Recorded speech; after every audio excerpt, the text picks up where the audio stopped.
बारामती विधानसभा मतदारसंघातील शरद पवार गटाचे उमेदवार युगेंद्र पवार यांनी आभार दौरा सुरू केलाय।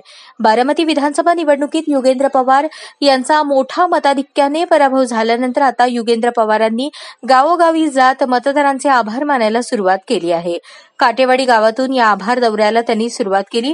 ज्या लोकांनी साथ दिली आणि ज्यांनी साथ दिली नाही त्यांच्यापर्यंत आपण परत एकदा गेलं पाहिजे, आभार मानले पाहिजेत, ही शिकवण शरद पवार यांची आहे।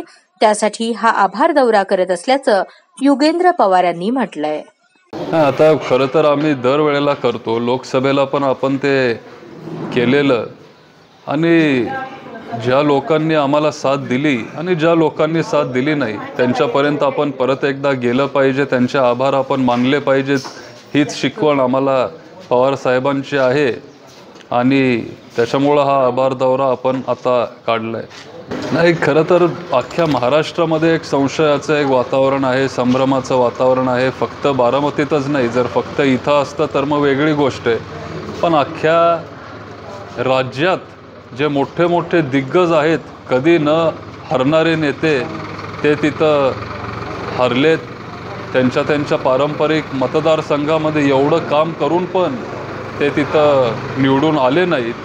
आणि नक्की हे का झालं? आणि जर सुप्रीम कोर्टाने हा अधिकार आम्हाला दिला आहे, साधारण 5% आपण बूथ चेक करू शकतो, 5% बूथ आपण रीचेकिंग करू शकतो, आणि जर हा अधिकार आम्हाला दिला असेल एक नागरिक म्हणून, तर मग ते चेक करायला काय हरकत आहे? नाही, ठीक आहे, शेवटी जर खरंच लोकांचा तो कल असेल तर मग तो स्वीकारावाच लागेल।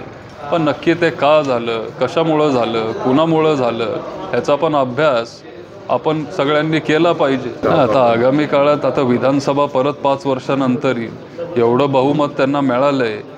महाराष्ट्राच्या इतिहासात कुणालाही एवढं बहुमत मिळालं नव्हतं तेवढं आता महायुतीला तिथं मिळालं आहे। पण आता लगेच आपले कारखान्याचे निवडणुका येतील, पंचायत समिती, जिल्हा परिषद, जे काय आपले स्थानिक स्वराज्य संस्थेचे जे काही निवडणुका आहेत ते सगळे येतील। सगळी निवडणूक ती वेगळी असते आणि त्या पद्धतीने आम्ही लोकांपर्यंत पुढं जाऊ। अजून मी करू शकलो नाही, पण उद्या जर ते मला भेटले तर मग 100% करीन, आणि आता तुमच्या माध्यमातून पण मी करीन।